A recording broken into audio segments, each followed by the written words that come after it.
My marriage to Gwen needed a boost. Our fourth marriage anniversary was approaching, and something had changed over the past few months. The changes coincide with Gwen's recent promotion to project manager when she took on an important assignment after her boss went on leave following a heart attack. She had a lot of responsibility, and her usually barely controlled OCD had become active.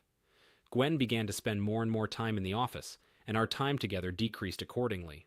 At first, Gwen seemed to appreciate the little things I did to ease her stress foot massages, keeping the house clean and doing laundry.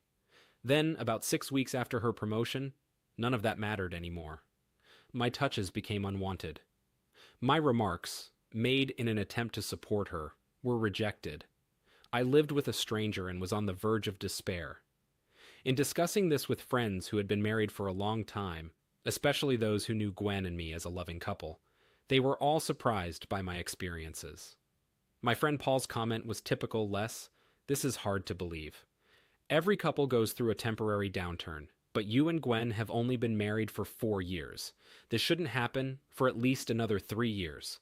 Are you sure you're not imagining things?" When I told Paul that Gwen and I hadn't made love in over 3 weeks, he was surprised when I mentioned some of her recent remarks. He went from surprised to amazed and went into male model. "Maybe she's cheating on you. I don't see how or when she works like a bee in the office. She is responsible for the transition to a new platform. The project is completely on her shoulders from A to Z. This is a decisive moment in her career, and Gwen is too focused on her career and goal-oriented to miss your chance by hiding in some secluded place with your lover. Well, apparently that's the reason, kid. Your wife has this stressful project that's consuming her, and you're becoming collateral damage." I thought about it, but something still doesn't seem right. Paul looked into the bottom of his beer glass. I knew him well enough to read his mind. He was thinking, should I get another one or go home to my wife and kids? I saw his face light up with a small smile as he made his decision, then waved to the bartender to close the tab. Paul loves his family. After paying the bill, he gave me one last piece of advice. "Let me tell you one thing less. Don't do anything stupid by blaming Gwen for anything, especially if her only fault is working late under stress to get this project done. There's nothing worse than an unsupportive spouse. Don't be like that guy." The stranger sitting on the other side of me must have heard Paul's last comment. I could barely make out what he said to himself. There's nothing worse than an unsupportive spouse except a cheating spouse. I decided to try to trust, but verify. For example, the following Saturday, when Gwen had to spend the day at the office installing new equipment, I called her in the middle of the day and asked if I could bring pizza for lunch. Gwen's response, "Oh yes, that would be so nice of you, but can you have 3 large pizzas? There are 4 of us here, and we're all starving." I took the pizza order and drove to her office to deliver them. Gwen introduced me to 2 guys I had never met before. I already knew Janice from the last New Year's party. 2 guys, Brad and Clark, were recently hired. The 5 of us sat and ate pizza. The conversation was casual, although Brad was noticeably silent. But I got used to it when communicating with techies without being too obvious. I did my best to check in on how Gwen was spending her time away from home. Without a doubt, she spent all her time on this project. I never caught her off guard. 3 weeks later, I was sitting at home waiting for Gwen. I haven't found the slightest hint of any inappropriate behavior on her part, but we still haven't reconnected emotionally or physically. I decided to take a different approach. Dinner was simmering on the stove, a bottle of Merlot was steeping, and the table was set, including candles and a small vase of irises. It was 7:30 when Gwen walked through the door. Gwen looked at the table and stood stunned for a moment, then smiled, kissed me, and took off her coat and shoes. "Forrest, that's so cute." I poured her a glass of wine. "Wash up and change clothes. Dinner will be ready in 10 minutes. Then we need to talk." She looked at me, the wheels in, her head turning, when Gwen came down. Dinner was served, medallions, fried potatoes, and asparagus. We ate while discussing our day with the last bite. Gwen sat back in her chair and couldn't wait any longer. "What is this about, Les?" I took out the envelope and opened it. "Gwen, I know how hard these 5 months have been for you, and I know your conversion date is in 2 weeks on Saturday. I think we need to spend time together after your conversion, considering you'll want to stay close at the very least 2 weeks after the conversion. I've booked us a week's holiday starting in a month. We have 24 hours to say yes or no. If I don't cancel by 4 tomorrow, we'll lose 25% of the deposit." I showed Gwen a brochure for a Caribbean resort. Our flight is first class to the Dominican Republic, a couple's resort, all inclusive. I sat back and watched Gwen as she alternated between looking at me and flipping through the brochure. After a long minute, she spoke. There were tears in her eyes. Les, this is wonderful. I would love to go on vacation with you. The timing is perfect. Everything should be settled by the time we leave. Gwen stood up and sat on my lap, wrapping her arms around my neck. Thank you for this. She kissed me. The next 4 weeks dragged on forever. Gwen's project went into effect. The conversion was successful, and minor difficulties after the conversion were easily resolved. Gwen and I started making love again, not twice a day like before, but during those 4 weeks. We did it at least once a week. I parked my car in a remote lot, and we took the shuttle to the terminal. All we had with us were 2 small suitcases, my backpack, and her purse. I didn't plan on wearing anything other than shorts, polos, and swim shorts for the entire week. Gwen had 3 summer dresses, 2 pairs of shorts, a couple of cute tops, and 2 of the sexiest bikinis imaginable in her carry-on luggage. It was supposed to be a hot week. We received our boarding passes and were standing in line at SAW First Class when a familiar face approached us. Gwen looked shocked and perhaps spoke louder than she intended. Brad, what are you doing here? I need to talk to you, Gwen. I was annoyed, thinking it was some kind of work problem. Can't this wait until Gwen gets back from vacation? Brad ignored me. Gwen, we need to talk now. I was about to say something else, but Gwen interrupted me. She looked upset and worried less. Please go ahead. I'll handle everything and I'll be right behind you. It'll only take a few minutes. I hesitated. Gwen said it again.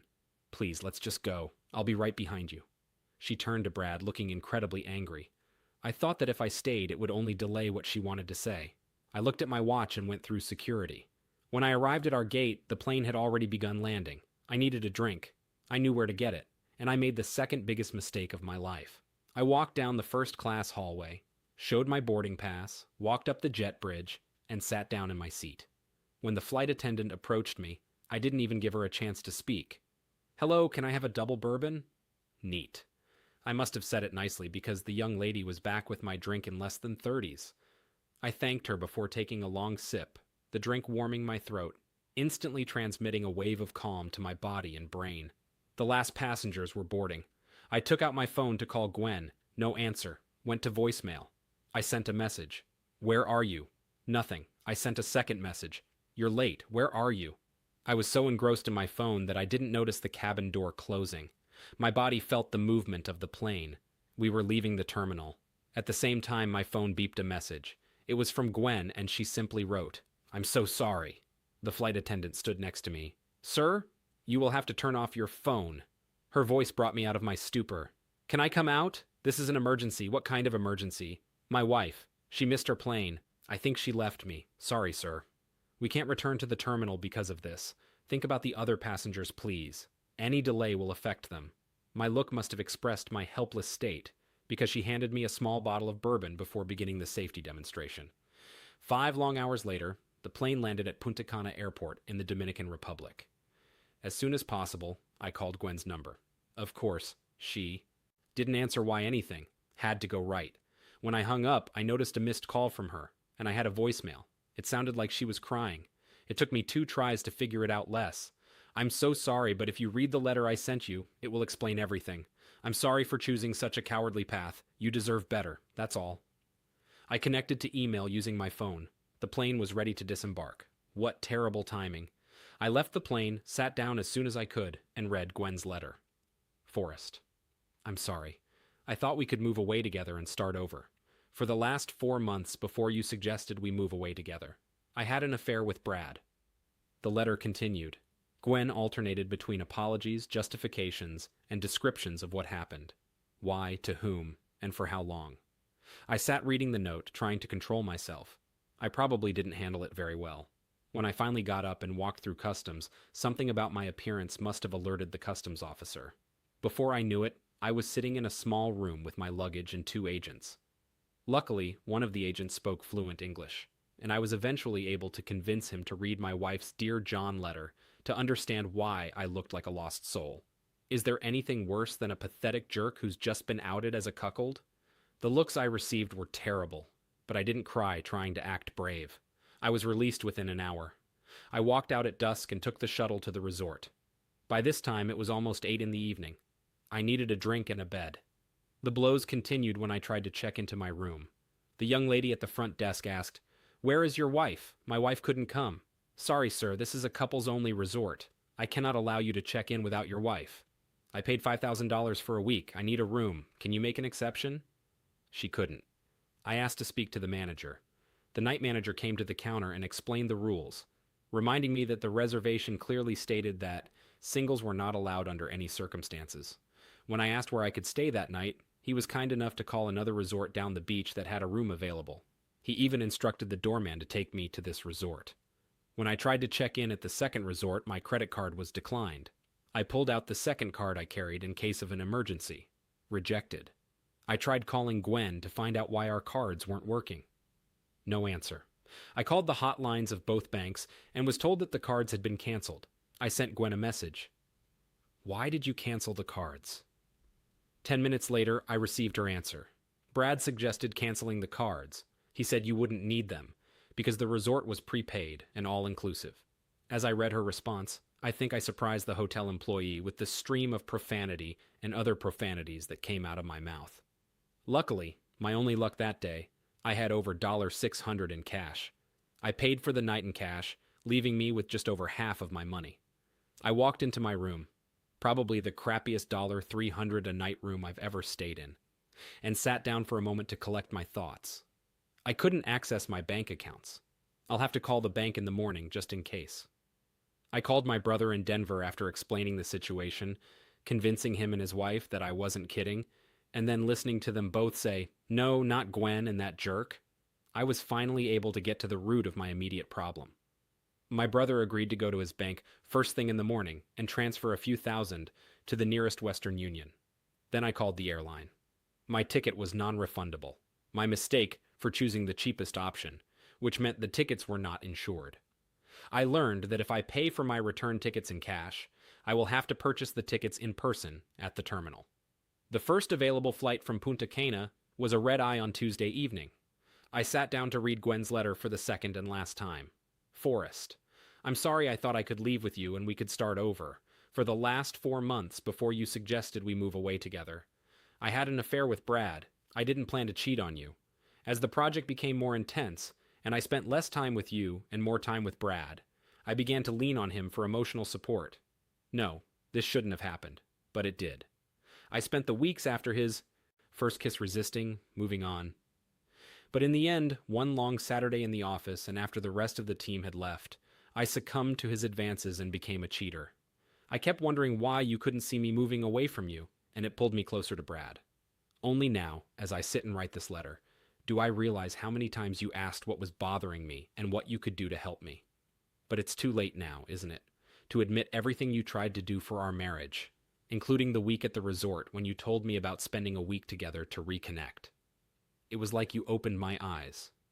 At that moment, I realized that I wanted to be your wife. The next day, I told Brad it was over. It was difficult for him to accept this. Almost every day, he tried to renew our romance, and in most cases, I resisted his advances. Yes, I'm weak. I was weak when I gave in to his temptation and started cheating. I was weak when I allowed him to convince me to say goodbye for the last time, several times over those weeks. And I was weak when Brad showed up at the airport and convinced me to skip our flight and our week together. I hope you can spend this week at least enjoying the time to get through us. Brad told me that if it were him spending a week at a resort in paradise with great food, lots of drinks, sun and time away from work, would be how he'd want it to end. I hope this is true for you too. I almost got on the plane, but Brad said that you should have found out about the affair after he showed up at the airport, and you probably wouldn't want to be around me after that. It made sense, and I couldn't imagine how difficult it would be to spend 5 hours sitting next to you and feeling your contempt. I also need this week to figure out what I've done. I'll try to answer your call when you return next Sunday. My clothes and everything else should be out of our house by then. Please don't hate me. I know I've done too much to be your loving wife again, but I couldn't bear your hatred. Regrettably, Gwen, I almost deleted this letter but decided to save it better. At least it answered one question. The reason I never caught Gwen cheating was because she was probably doing it with that jerk in the office. The bar was open for another hour, enough time to go downstairs and toast my cheating wife and the end of my marriage. Growing up, My father made sure that all three of his children heard his lesson about alcohol and drinking. I heard it before my senior year of school and again on the morning of my 21st birthday. Less getting drunk never solved the problem. And to make matters worse, there are three types of bad drunks. There's the crying whiner, the aggressive loser, and the laughing hyena. Don't be one of those guys. Drink slow and steady. Enjoy the high, but know your limits. And if I ever find out that you drink and drive well, I don't care how old you are. I'll take your car and kick your butt. The fact is that my father was not a teetotaler. He could have a beer with the best of them. But I never saw my father drunk, act stupid, or drive after drinking more than one beer. He lived by his own rules. That's why I knew I would leave this bar after 2 beers, but I enjoyed both before returning to my room as I drank my first. I looked around the bar. The bartender was looking at me, watching the dancers, and when our eyes met, we exchanged laughter. The guy on the dance floor was 60 plus kilos heavier, and the lady looked like Olivia Oil. Young people can look who that is, I almost said out loud to the bartender. At least his wife didn't leave him at the airport. This got me thinking. How could I have screwed things up? Did I do something wrong? Were our entire 5 years together, including our 4 years of marriage, somehow an illusion? I didn't think so. It seemed to me that until a few months ago, Gwen and I were truly in love and happy. This got me thinking while I was drinking my second beer. We met 5 years ago at a Peoria minor league Chiefs baseball game. Gwen was with a group of girls and wore a Ryne Sandberg t-shirt. Although the Chiefs are affiliated with the St. Louis Cardinals, there are many Cubs fans in this part of Illinois. I sat down next to the group and immediately began trying to get to know a tall blonde with a beautiful face and long legs. I bought all 4 of them a beer to introduce myself. I then used her t-shirt to start a conversation. You seemed too young to be wearing a Sandberg t-shirt. He was before your time, wasn't he? Ryne Sandberg was my dad's favorite player. He bought it for me. I introduced myself and extended my hand. I'm Thomas Lester. Everyone calls me Les. She shook my hand. Gwen Harper? Everyone calls me Gwen. She said that she is a senior at Bradley University, majoring in information technology. I told them that I had graduated from college 2 years ago and was working in the engineering department at Caterpillar. We're back to the Sandberg t-shirt theme. Somehow, Dad said the 5 best days of his life were the day he married my mom, the day I was born, the day my brother Pete was born, the day he was drafted by the Cubs, and the day Ryne Sandberg hit 2 home runs off Bruce Sutter. Did your father play for the Cubs? He never made it to the big leagues, but he spent 2 years in the triple at Iowa. Still not bad. Gwen and I talked until the end of the game while leaving with her friends. She gave me her number and told me to call. I did it the next day. That weekend we met, and that was the beginning of our romance. It took me a couple of months to finally get Gwen into my bed, and by that time, I was already completely captivated by her. She was not only beautiful, but also loved sports, and was an extremely bright person. Our first night together was a revelation. Gwen agreed to come back to my apartment after dinner, and a movie we were making out on my couch, when Gwen asked me to take her to bed. Gwen had the body of a goddess, but she was the shyest sexual partner I had ever been with. She seemed pleased, but was too shy to look me straight in the eyes. Not a word came out of her mouth. The entire time. This first night is a good example. After we made love with her, pressed against me, breathing peacefully, almost ready to fall asleep, she asked if she could borrow a shirt to sleep in. No, we sleep bare. I've never done that before. You'll like it. She fell asleep in my arms with her bare body next to me. The next morning, Gwen woke up and asked again, "Do you have anything I could wear?" "No, I want you to stay bare." She got out of bed, went to the bathroom, came out and joined me in the kitchen while I was making coffee. The whole time she didn't say a word or look directly at me, but I could watch a 5'6", 120-pound angelic work of divine art walk around my apartment. Outside the bedroom, we got along on many levels. We had one problem that could have been a deciding factor. Her friends, and especially her father, were very, and I emphasized, very competitive when it came to their sports teams.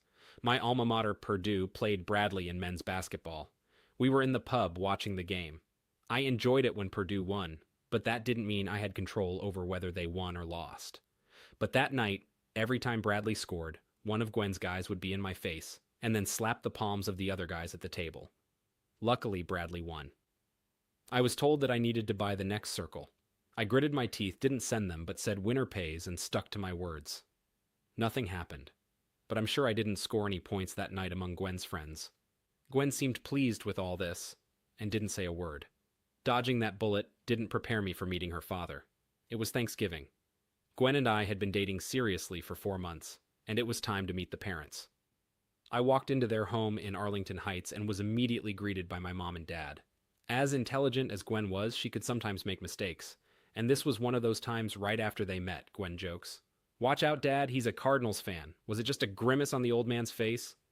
It was 2011, 5 years before the Cubs finally went to the World Series and won it all. And in the previous 10 years, the Cards had been there 3 times and won twice. So I fully understand how this can be a sore subject for a Cubs fan, especially a guy who played in their farm system. I needed to score points among my friends' friends, and I downplayed my bigotry. Gwen and I returned to Peoria after Thanksgiving, and everything was back to normal. She already had a job at State Farm in Bloomington. I called Mr. Harper, asked for his daughter's hand in marriage, and bought a ring. I introduced Gwen to my parents 2 days before Christmas. They loved her and proposed to her late on Christmas Eve. Gwen cried, said yes, and we started making plans for a wedding at the end of July. Exactly 1 year after that day in Dozer Park. We didn't move in together. Gwen kept her apartment with the 2 girls she shared it with, but Gwen stayed with me 4 or 5 nights a week. It was a little stupid, but her parents didn't believe in premarital cohabitation.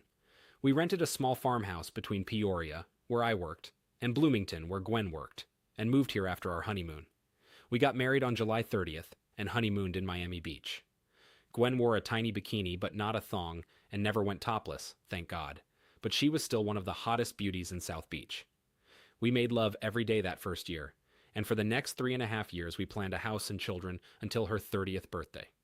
That is until 4 months ago, when everything went wrong, and I found myself several thousand miles from home, drinking Dominican beer alone. The bartender rang. Last call. I finished my second beer, thanked the man for the space to think, tipped him well, and returned to my room. Late Monday morning, after calling our bank and finding out that all 3 of our accounts were closed, I was at the Western Union office receiving the money my brother had sent, took a taxi to the airport, and bought a ticket for a Tuesday evening flight after confirming that nothing would open before then. It was midday when I returned to the resort, having extended my room until the next day. Now what? I didn't want to start drinking, so I put on my swimming trunks and went for a run on the beach, ending with a swim in the warm sea. Returned to the room immediately after this. Nothing ruins the mood for a guy who was dumped less than 30 hours ago. Then, seeing a bunch of couples embracing romantically, I ordered room service to avoid having to see the same thing while I ate. I spent the next 5 hours reading and almost finishing the Vince Flynn book I bought at the Hotel Boutique Tuesday. Another long-run swim. Check out lunch in town. Head to the airport. 7 hours of reading another spy novel, boarding a plane, trying and failing to sleep on the plane. 2.5-hour drive to our house. And now I'm home, standing in front of an empty bed.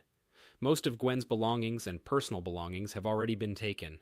It was Wednesday afternoon when I woke up after falling on my bed. I called a friend at his office and got the lawyer's name. I called to Henry Abbott's office, secured a meeting for Thursday afternoon. "Mr. Abbott, call me." Henry was completely focused on business. He had no intention of becoming my best friend, but he convinced me that he would do a great job representing me. He listened to my story and said that he would have the documents for my review on Monday if I could provide all the necessary information by Friday at noon. I left with a list of information needed and tasks that needed to be completed by Friday at noon. Henry was very methodical. He made me write down all the events. From the moment Brad approached us at the airport to the moment I was handed the papers highlighting how I was stranded without funds in a foreign country. In addition, I made a detailed list of our assets. All the money I spent in the Dominican Republic and the costs of returning from the island, as well as any common possessions that were not at home when I returned. It turned out that my rush to do these things didn't matter. On Monday morning, while I was waiting in the office for a call from Abbott's office, saying that the documents were ready to be signed, our administrator walked into my office. "There's a man here who wants to see you. He doesn't say what he wants." "Okay, Sarah, I'll go out there." Henry warned me that Gwen might file for divorce first. He convinced me that it would be better this way. This way. We know their intentions. It also puts you in the role of the injured party. She ends the marriage, not you. Well, it sounds legal from a legal standpoint, but it's still annoying to receive the paperwork. When I read the documents, I got angry and almost made the mistake of calling Gwen to cut me out. Luckily, my brain kicked in, and I avoided this trap.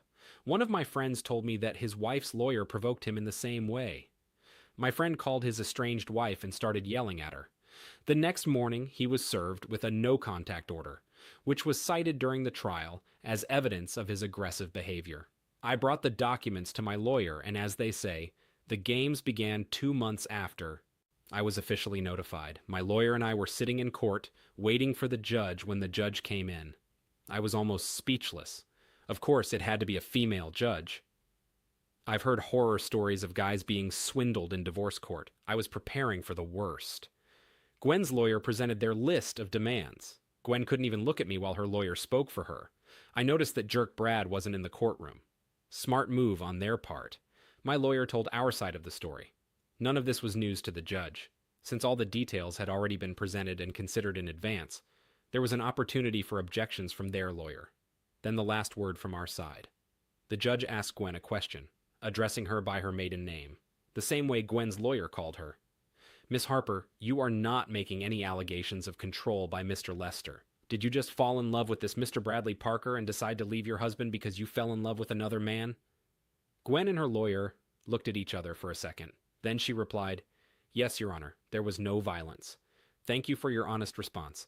If there's one thing I don't tolerate in my gym, it's people using false accusations of violence to gain an advantage. The judge paused for a moment, reviewing her notes. This court grants a divorce, effective immediately. No alimony will be ordered. Each party will retain their retirement funds and personal belongings. Assets held jointly will be divided in half from Miss Harper's share. She will reimburse Mr. Lester for the $9,000 he spent on the ruined vacation, all expenses during his stay, and the cost of return. Miss Harper will also pay the legal costs of both parties and threatening $200 toward rent for 7 months. The time from the time she left the house until the end of the current lease of their rental home. The judge looked straight at Gwen. Young lady, you say here that you loved your husband.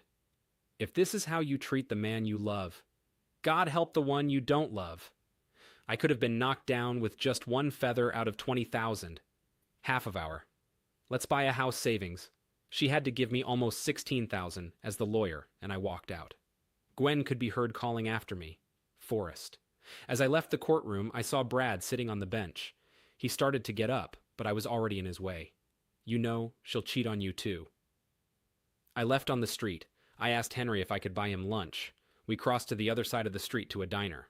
I almost crapped myself when I saw that the judge was a woman. I thought that I would definitely be undressed. That's where you're wrong. For 2 reasons. It's always some old judge who looks at his sweet wife and gives her everything clean, and we couldn't have a better judge than Judy Carter. You knew we would end up in her hall. Why didn't you tell me? I didn't want to create expectations or let you relax. Just in case she decided to question you, Henry continued. Judge Carter has been married to the same man for 40 years and adores him. She's a respected judge, and he's a mechanic at a local shop that supplies parts for Caterpillar. But it's a marriage of equals. Barry Carter is a great guy. Humble, even in the club, despite his 5 handicaps and winning every darn tournament. Henry paused to take a sip of his coffee.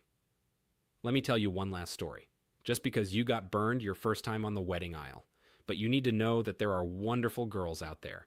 The judge and Barry are at a dance party at the country club, sharing a table with me and my wife and another couple. One of the local rich people, the owner of one of the car dealerships in the city, approaches, ignores Barry, and invites the judge to dance. Barry is not the kind of person who will allow himself to be passed over, but he is courageous enough to let his wife, Judy, break up the situation. Has anyone ever taught you manners? She asked. No gentleman would ever ask a lady to dance without asking her date. Go away and pray you never end up in my court. If that happens, tell your lawyer you need another judge, because I am. I can't promise you a fair hearing. The judge leaned over and kissed her husband. She knows that some people underestimate her husband just because he works with his hands. I laughed as I imagined it, just half an hour in Carter's courtroom, and I could imagine how it happened. You're different from most lawyers. I'm sorry if it sounds like I'm disparaging your profession, but now it was Henry's turn to laugh. My dad worked on the assembly line at CAT for over 30 years. My mom stayed home and raised 5 kids. The day I went to law school, my dad hugged me and congratulated me and said, "Don't be a loser." He's 90, but I know he'll still kick my butt if he has to. That keeps me in line. We finished lunch. I thanked him again, and and we went our separate ways. It's time to start a new life. Colleagues and other well-meaning acquaintances tried to connect me with the women they thought I needed to meet to get through my grief. The problem with all these acquaintances was that I didn't need a new relationship yet. Everything was still too fresh. I just needed love. And I couldn't imagine going out with my sister, cousin, or any other colleague if I was only interested in quick love that didn't develop into something more. Call me sensitive, mister. Sometimes I did have love, most often by hanging out at local bars with a reputation for hooking up. I had enough free time to start taking dance lessons. But there are always risks when it comes to being a ladies' man. One evening, I spent an hour having a great time with a particularly well-built lady. We were already heading out when her left hand caught the light, and I saw a character, mystic lightning around the fourth finger, a clear sign of a recently removed ring. "Are you married?" She gave me a deer-in-the-headlights look and stuttered her answer. "Yes, but my husband is on a business trip." "Where is he?" "In Afghanistan. He's in the army." I swear I've never been so close to hitting a woman, not even Gwen and all her antics. You should be ashamed. Your husband is risking his life and you're looking for someone to sleep with. She began to cry before collapsing onto the sidewalk. "I'm sorry, I'm so sorry, I'm such a terrible wife." I picked her up from the sidewalk. She looked into my eyes and started mumbling. "He left 5 months ago and I worry every day." I was lonely, and a couple of guys at work started hitting on me. I didn't want to cheat with someone I'd have to see again, so I went out tonight. It was the first time, I swear, I needed to feel like a woman. I didn't even know if I could have love, but I wanted to feel a man's hug, and at least a kiss. God, what a shame. I looked across the street at the late dinner. "Let's go get a cup of coffee. Put on your ring and let's go." I gave her a clean handkerchief that I always carried with me. "Here, dry your tears before we go in." Kelly and I sat in the cafe for the next hour, and she told me all about Sergeant John Tyler. She told me about 2 jerks in her office, including her boss, who tried to force her to go out with them. I convinced Kelly to talk to HR. I took Kelly home. We agreed to meet for lunch next Saturday. I wanted to keep an eye on how she dealt with these 2 bloodsuckers, and I was going to make sure she did. About every 3 weeks, we met for coffee and a sandwich. We were just talking. Kelly said the company transferred her to another department and reprimanded the 2 men. One day, she entered a cafe and everyone could see the joy on her face. "John will be home in 2 weeks. I congratulated her. He said that he was happy for her and that I thought this would be our last dinner. She seemed saddened by this, but understood. "Thank you for being my friend. Les. You helped me with those 2 at work, and helped me understand how I could have lost the best thing I had, John's love. You were there when I needed a true friend. I won't forget about this. I will miss her." But I left the restaurant with good feelings. I walked out of my office building and was greeted by a 6-foot, 3-inch Highlander in a desert uniform. I recognized him from photographs that Kelly had once shown me. "Are you Thomas Lester?" I didn't reach out, deciding to let him set the pace of the conversation. "Can we talk somewhere? There's a bar 4 blocks south. I can meet you there."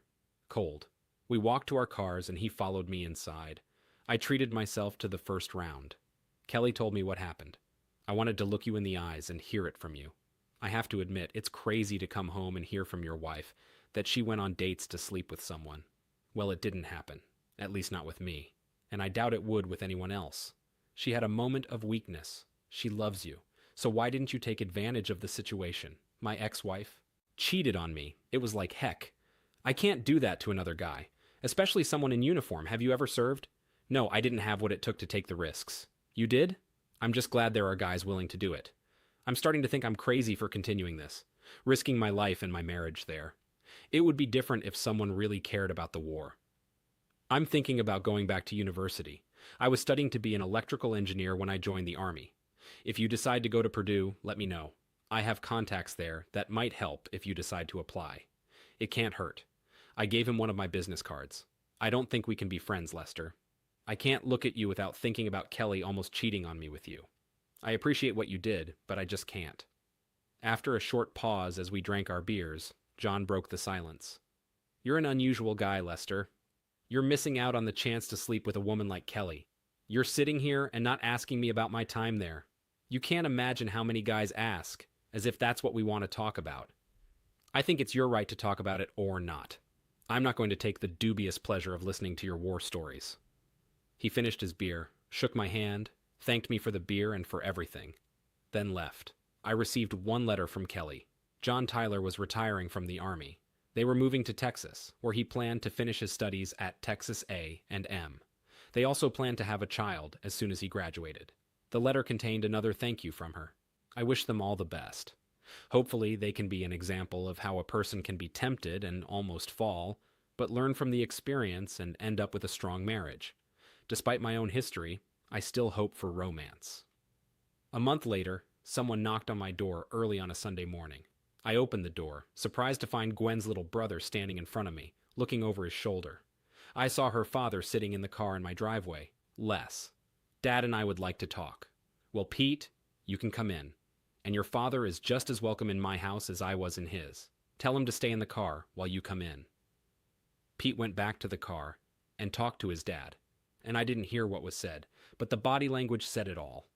I resisted the urge to give the old man the middle finger. Pete returned alone. I let him in and poured him a cup of coffee. I always liked him and got along with Pete. You angered your father so much there on the street. It won't be a joy to go home. Sorry about that. But if he had just let me go a little, I would have done the same. Now that I'm no longer dating your sister, I don't have to pretend. Why don't you tell me why you're here? It's about Gwen. Yesterday, my dad and I came here to pick her up from that idiot Brad's apartment. He hit her. I'm sorry to hear this, but what does this have to do with me? We separated a year ago and divorced over 6 months ago. Father and I were wondering if you would consider bringing her back. She cried all last night saying that she wants to be your wife and that she made the biggest mistake in her life when she left you. I'm sorry that she got hurt. I sincerely don't wish harm on anyone, especially on someone I once loved. But I can never go back to Gwen. I can never trust her. She broke my heart in half. Where is she now? At the Holiday Inn. She couldn't run into you, but she didn't mind when we said we'd go to your place again. I'm sorry. Good luck finding a safe place for her, but it won't be here with me. I stood up from the table and extended my hand, signaling that the conversation was over. Pete stood up and shook my hand. There was sadness in his eyes. For what it's worth, I can't blame you. But I had to try. My sister ruined everything. You are a good guy and always treated her well. I don't know what's on her mind to ruin all this by less. I didn't walk Pete to the door. I didn't want to see their father again. I heard a car start and drive out of the driveway. That was the last time I heard from this family. Mutual friends told me that Gwen had moved back north and taken a job at Northbrook and Allstate. I met Grace at a concert on the campus of the University of Illinois. No, it wasn't a rock concert. It was a chamber orchestra from Chicago. And the evening events were devoted to variations on My Folio by Salieri, Gemignani, and other Italian composers. Sitting. Next to me, in the auditorium, was a small pixie-like woman who reminded me of photographs I had seen of Twiggy, Patty Boyd, and other fashion British models. Grace started the conversation during the break by asking if I was enjoying the concert. I learned that she was a graduate student studying graphic arts and played the cello, and agreed to have me buy her a drink after the concert. We had a drink at a nearby pub swapping stories. You would think that with the name Grace, she was born into a religious family, but that was not the case at all. Her parents named her after Grace Slick, lead singer of Jefferson Airplane. She grew up in what might be called a commune outside of Carbondale. She was extremely interested when I told her that I lived in a farmhouse. Do you have a garden? I'm surrounded by my landlord's cornfields. There is a piece of land, probably 40 by 40 feet, that the previous tenant used to grow vegetables. But I have never planted in the 5 years I've lived there. There are only weeds there now. It's a shame. Gardening can be very relaxing, almost spiritual, not to mention how delicious the fresh food is. We moved on to other topics until it was time to leave. I walked her home and received a sweet kiss on the cheek at her door and her phone number. She was unlike any girl I had ever known. The next day I called and we agreed to attend the opening of a student art exhibit on campus. The following weekend, it's been a great week at work. I received a promotion and a decent increase in salary. All the extra time I've put in since my divorce has been paying off. On Saturday afternoon, I picked Grace up from her apartment. It was a beautiful April day, and I was tempted to suggest spending it on the outdoor patio with a beer instead of being indoors watching student work. 30 minutes later, after passing the first gallery, I wished I had suggested going to the pub. Almost every work, whether paintings or sculptures, seemed created only to shock. If this is considered art and something that Grace associates with, then our date will soon be over with no chance of future meetings. I think I want to leave now. Grace squeezed my hand. Can we decide? After the next gallery, if you still feel the same way after this, we can leave. Our hands were still together. Grace pulled me into the next room. I looked around almost reluctantly, but was pleasantly surprised by what I saw. It was art, at least from my point of view, instead of art intended to shock and offend. It was art that was inspiring or thought-provoking rather than simply scandalous. We walked through the room, stopping at each work, comparing thoughts until we came to a painting of two nude figures, a woman behind a man descending an open staircase. Although they were bare, it was their faces that caught my attention. What were they thinking? Then I noticed a ring on the woman's left hand as she was holding on to the railing. The man's finger was missing a ring. I stayed looking at this painting until I looked at the card to read the title of the piece and the name of the artist. Oil on canvas. Le Dernier Après-Midi Dress. Amaru by Grace Powell Adams. I looked at Grace. You drew this? Grace gave me an expressive look with her smile. Yes, I know. Do you like it? That's fantastic. Is the title in French? What does it mean? Last Day of Lovers. Now their facial expressions make sense. It's all over for them. Why? I can't decide. What do you think? I knew what I was thinking, but I wasn't ready to share. I'll tell you later. Did you use live models to other students? They spent hours on the stairs posing.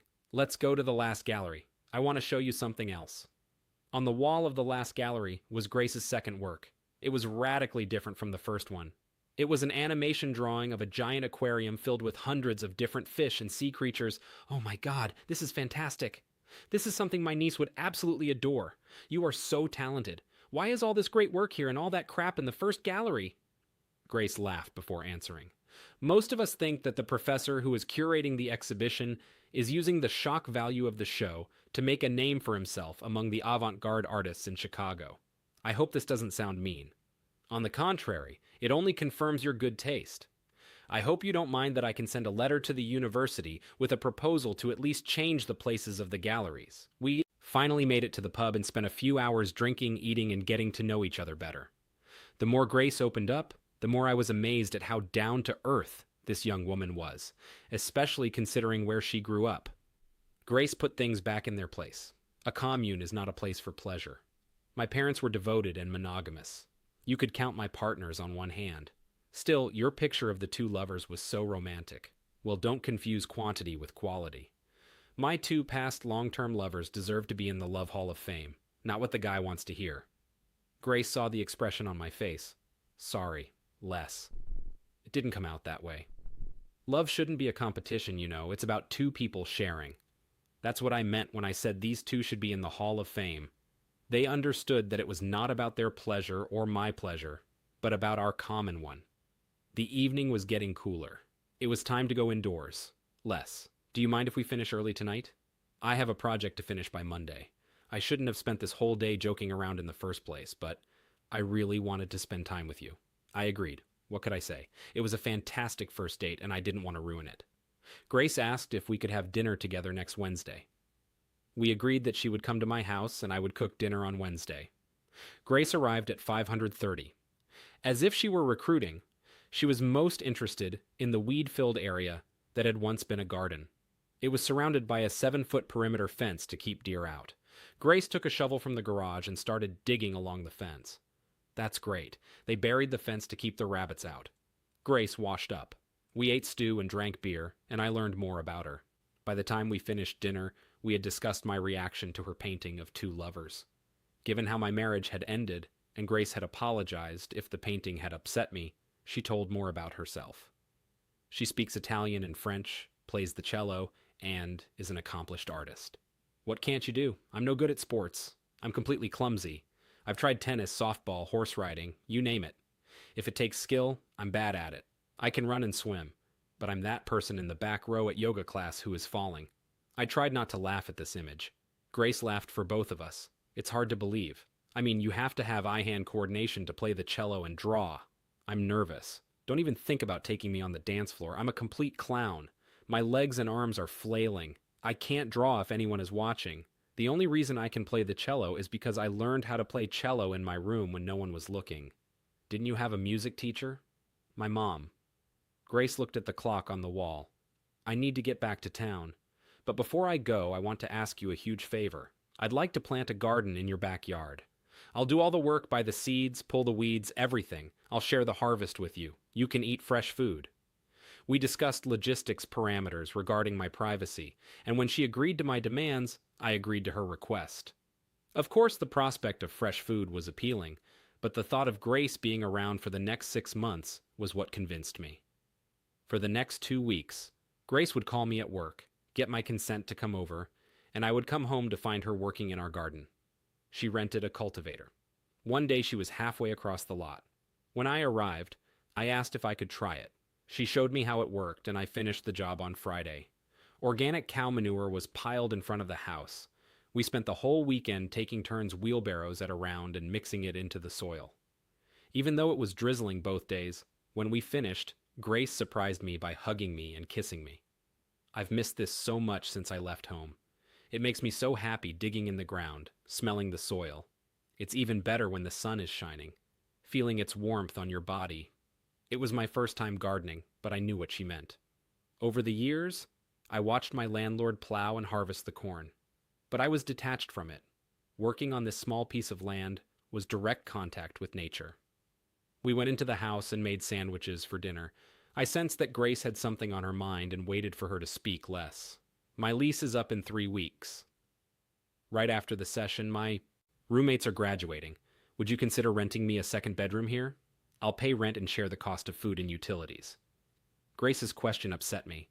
I hope to be more than just a friend to Grace. We met periodically between Grace's studies, gardening, and my recent promotion. Free time was scarce. Apparently, Grace saw me as a roommate, friend, and not in a romantic sense, but I liked her, and if this is a way to spend time together, then I will accept it. Yes. We sat down and discussed the details, division of responsibilities, how much she will contribute to rent and groceries. I had to ask, "What about guests?" She looked at me in surprise. "What do you mean, guests?" "Well, if one of us brings an overnight guest, how does that work? I've never had roommates other than my ex-wife, so the topic never came up. How do you and your roommates handle it now?" Grace looked like she was about to cry. "We ask all guests to respect other neighbors. This has never been a problem." I decided to drop the topic. "I guess you and I can sort it out if this ever comes up." Grace left soon after. She said she would be back next weekend to start planting. Saturday morning was warm and sunny, a perfect spring day. I had to work at the office and decided to bike 10 miles into town. I left a note on the kitchen table for Grace before I left, saying I'd be home by 4 and asking if we could have dinner together. I turned on the computer. Nothing. Then it dawned on me. The ad guys did an update this weekend and I completely forgot. This event made me happy. Not everything was lost. I had a pleasant morning ride and will have a second one on the way home. And most importantly, I could spend a sunny day in the garden with Grace. I turned off the terminal and went out whistling joyful and went home. Strangely, the driveway gate was closed and Grace's car was parked inside the gate. The garden was located behind the house and was not visible from the road. I shouldered the bike and walked through the gap between the gates. I walked past the house and looked into the garden. There she was, working with a hoe, completely bare except for her gardening boots. Her back was to me as she walked along the row with a hoe. I watched as she bent down to place the seeds in the ground and then covered them with her hands. Grace had her summer dress hanging on a shovel stuck in the ground nearby. It was probably there so she could get dressed if she heard someone opening the driveway gate. There was time to step back and pretend I didn't see anything, because she was my friend, not my lover. I took one last look at her butt, then turned to slowly walk back and noisily walk up the driveway. But I didn't take into account the big barn cat behind me. I tripped over the cat, dropped my bike and fell face first into the ground. Grace screamed, "Who's there?" I turned around just in time to see her grab the dress. Now I could see her completely from the front. She had perfect chest and a flat stomach. She froze, realizing it was me. I stopped looking at her body and looked up to her eyes. Those beautiful forest eyes with a golden tint held my gaze.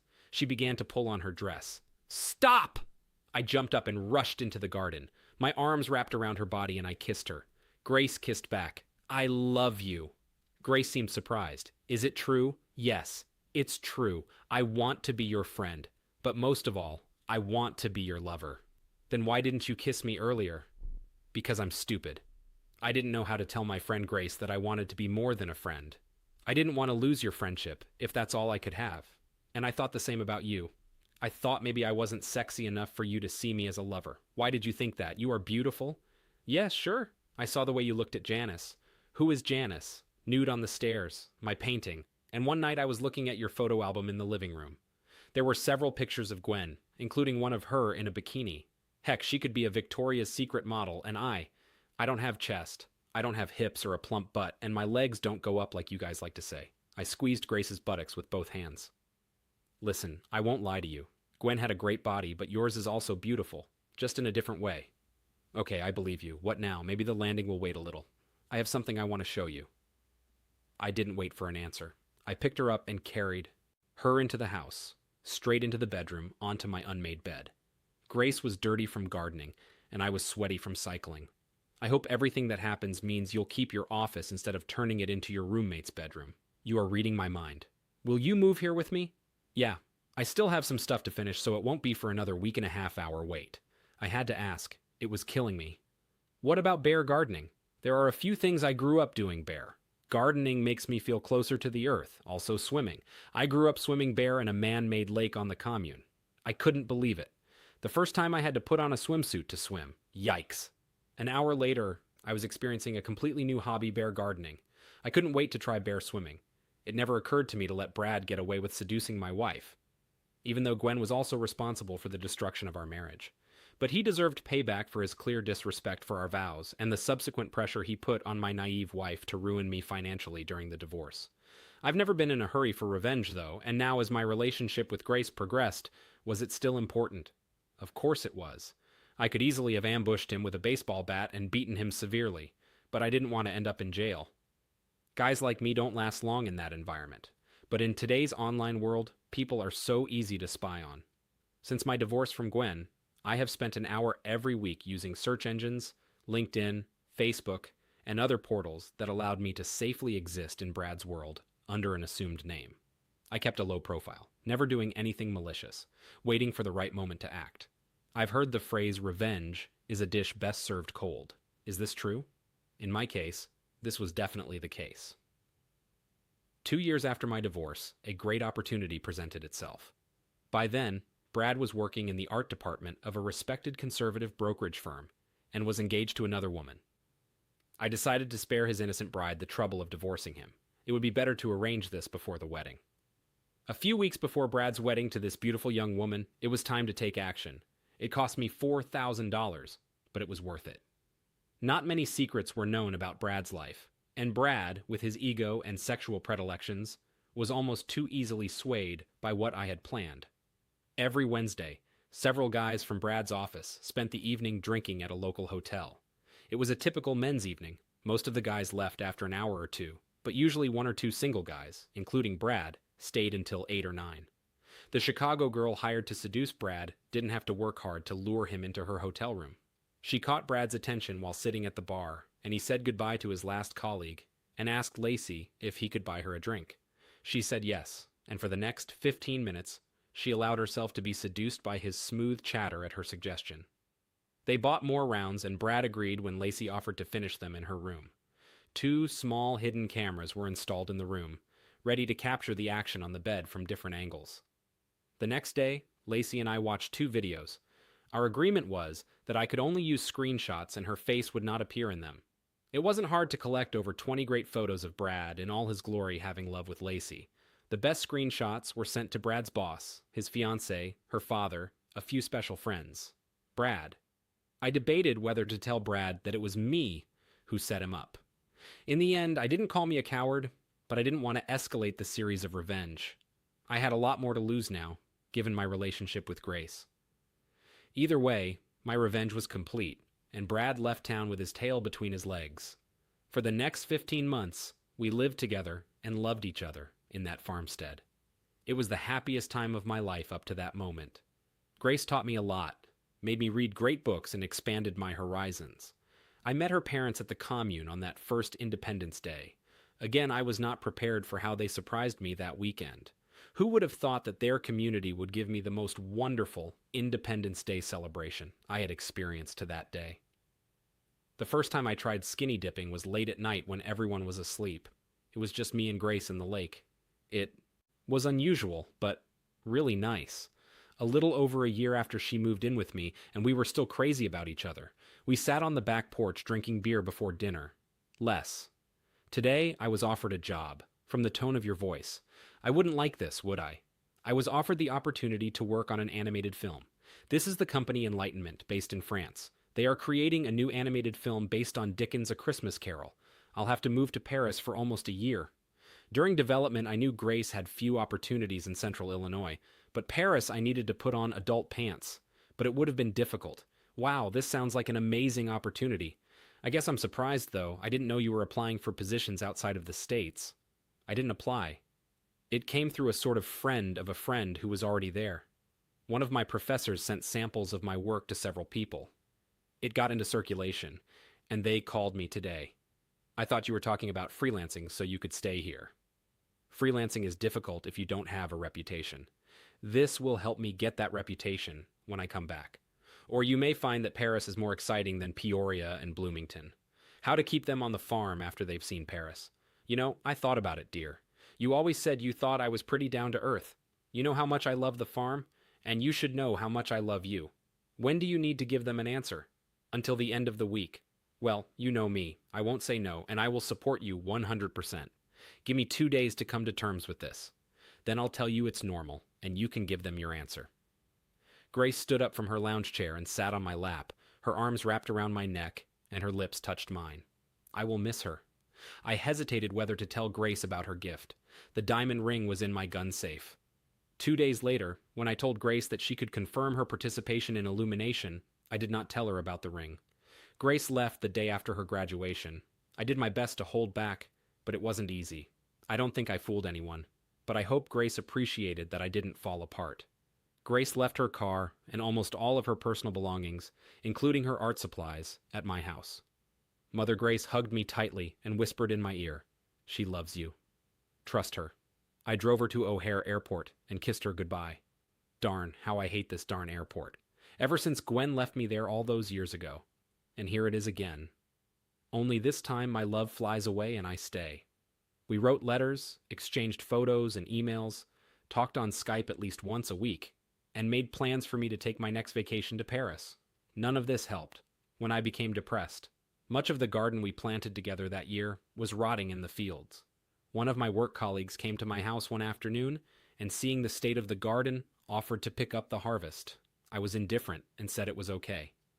Debbie King, one of the administrative assistants in our department, was a widow with 2 boys who had lost her husband to severe hepatitis. She and her sons came to my house on Saturday, and 3 of them spent several hours harvesting. "What are you going to do with all these vegetables?" I asked. "My neighbor will teach me canning. I need to buy a few cans for canning and stockpile food for the winter. You know what? I have at least 3 dozen cans that you can rent. Just promise that if we need them next year, you will return them." "Why don't you need them next year? You never know." Grace was a conservative. I just poured beer while she worked. Debbie looked at me. "She loves you less. She will be back." I turned and walked back into the house, talking to myself. Hope so. Debbie left soon after with her boys. A few boxes of harvest and 40 canning jars. Grace had planned to take 10 days off between Christmas and New Year's weekend, and was planning to fly home during that time. So we decided early November would be a good time for me to fly to Paris. Grace will have to work during the week, but we will have evenings and 2 weekends to spend together. I boarded a direct flight to Paris, crossing my fingers that my O'Hare Airport wouldn't be jinxed. Grace was standing at the customs exit at Charles de Gaulle Airport waiting for me. She was so beautiful. We hugged and kissed, to which several people applauded. I took my luggage, and we took a taxi to her apartment. Not even 2 minutes after we closed the door behind us, we were both bare and exploring each other's bodies with our eyes, mouths, and hands. I picked her up, holding her tightly to me. "Where's the bedroom?" Grace laughed. "Here she is. Pull the mattress out of the sofa." Only then did I look around. Grace was living in a sort of mini efficiency. I pulled the mattress out of the couch and fell onto the most uncomfortable bed I've ever had to lie on. Grace continued to laugh. "You should have told me. I would book a hotel room." "Oh no, I want you to have the full experience. You must know how I live in the bosom of French luxury. Plus, it's better than some of my colleagues. I have a bathroom with a bath. The 2 girls don't even have a bathroom. They have to go to a common corridor. That'll do." I hugged Grace and pulled her onto my lap. I woke up and took a minute to get my bearings. After using the restroom, I found the kitchen, which was just a counter, with a small refrigerator on the bottom and a hot stove on top. Grace left instructions on how to use the coffee maker. There was half a baguette on the cutting board, and there was jam in the refrigerator. I took a bath, shaved, and got dressed. The key hung by the door. I decided to spend some time walking around the area. At 4 o'clock, I was back in the apartment reading the book I had brought, when Grace burst through the door. "That's all. You will not be out of my sight for the next 64 hours. It suits me. We don't even have to leave this room. Have you seen the inside of my doll refrigerator? We will die of hunger. Isn't there delivery in Paris? Is there a Domino's here?" I was joking. Of course it was Paris. Don't know, but no one eats here until 7 in the evening. Love me. And then let's go to dinner. Grace was already undressing when she said this. I couldn't argue with her logic. We spent Saturday at the Orsay Museum and had a nice lunch near Notre Dame. Several of Grace's colleagues wanted to meet me. Grace declined the Friday meeting because she wanted us to have a quiet evening together, but agreed to meet them on Saturday evening when we entered the restaurant that evening. About a dozen people were already sitting at a long table at the end of the room. It seemed that Grace was popular among her colleagues, and many of them wanted to meet the man who had won her heart. After introductions, handshakes with the men, and blowing kisses with the women, we sat in small groups. I'm with an Englishwoman, Holly, a Japanese girl, Megumi, and a Frenchman, Claude. Both Megumi and Claude spoke excellent English. I had a harder time understanding Holly than any of them. Periodically, Grace moved between the other two groups, both of which spoke French. The waiter took our drink orders. Various plates of appetizers appeared and disappeared. Holly and I had a fun debate about who was more responsible for the best rock and roll, the Americans or the British. Claude sided with Holly, arguing that the Rolling Stones' Exile on Main Street, recorded in France, was the best rock album of all time. Megumi took my side, saying that she grew up listening to her mother's vinyl recording of Cheap Tricks, live at Budokan, and opined that Elvis and Chuck Berry started it all. It was all great fun. No one took it seriously. At one point, as a joke, I asked Grace, "Baby, who is the best rock singer of all time?" Grace did not hesitate to answer. Not just the best woman, but also the best singer, regardless of gender, Mrs. Slick. The topic turned from music to sports soccer via soccer, when suddenly Grace spoke loudly in French and started scolding one of the French guys. I have never seen Grace so angry. I didn't understand a word. Everyone else spoke French and looked in surprise. Even the neighboring tables stopped to listen. After a full minute, Grace apologized to her colleagues, even though I understood the word sorry, and told me we were leaving. Outside the restaurant, I asked, "What was that?" Jean-Paul is one of those French idiots who can't help but humiliate Americans. People like him are in the minority, as far as I know. He knew you didn't speak French, and he took the opportunity to say a few nasty things about American men, and you in particular, Renee. I heard it, and I couldn't just leave it like that. I hope you don't mind that I defended your honor. No, of course not, but why did we have to leave? Renee is such a jerk. She knows I can't stand Jean-Paul. And she invited him anyway. I don't want to lie to you. Jean-Paul is a scoundrel. He tried to persuade me to go out with him. I told him no, that we are in a relationship, and I will not break my word to you. We're still in a relationship, aren't we? Yes, this is good. I was afraid to bring up the topic while we were apart. I wouldn't be able to handle it. Hearing it from afar. If you started dating, I haven't changed my mind. I'll still be here when you get back. I love you so much less. Please don't ever break my heart. We met with her colleagues again before I left. This time without Jean-Paul and Renee. Claude made sure I understood that not all French people shared Jean-Paul's anti-American sentiments. It turned out to be a fun, drama-free evening. Paris renewed my faith that Grace and I had a future. The next 5 months were very long. Given the cold, long winter on the prairie, Grace's visit over the holidays helped. The promise of spring brought warmer weather, more hours of daylight, and then it was only a few months before its return. I had originally planned to spend a week in March in Paris, but Grace said her schedule was crazy right now, since they were in the midst of preparations to ensure the film is ready for the holiday release. The first cut of the graphics should be ready by mid-May. I canceled my travel plans with luck. Grace will be home by mid-June. It was May 10th, a beautiful day. The temperature had reached 77 degrees, and the sun was shining. After 3 days of rain, I was driving home from work, looking forward to sitting on the back porch with a glass of beer. I don't know why, but it made me feel closer to Grace. So I spent the previous Saturday renting a cultivator and tilling the soil in the garden. Maybe I'll plant some tomatoes and green beans. Simple things. In the meantime, I would have a beer and look at what I now considered Grace's place. I stopped the car, surprised that the gate was closed. Instead of opening the gate and driving through, I just walked to the back of the house. There in the garden, leaning on a hoe, stood the most beautiful, absolutely bare garden nymph, looking straight at me. We stood there for half a minute, just looking at each other, before she dropped the hole and ran into my arms. "Why are you here?" I asked. "We finished early 3 days ago. They only need half the team for revisions, corrections, and post-production. They asked for volunteers for someone to leave, so I volunteered. I packed my bags, boarded the first available flight to O'Hare, took the shuttle, and arrived home 2 hours ago. Hope it's okay. I wanted to surprise you. I hope you don't have any plans." Darn, this woman could be so naive sometimes. It was time to clarify the situation. "Yes, I have plans. Wait a minute." Grace was still holding me tightly. I freed myself from her embrace, ran into the house, and opened the safe. He came back, and the bare nymph was still standing there.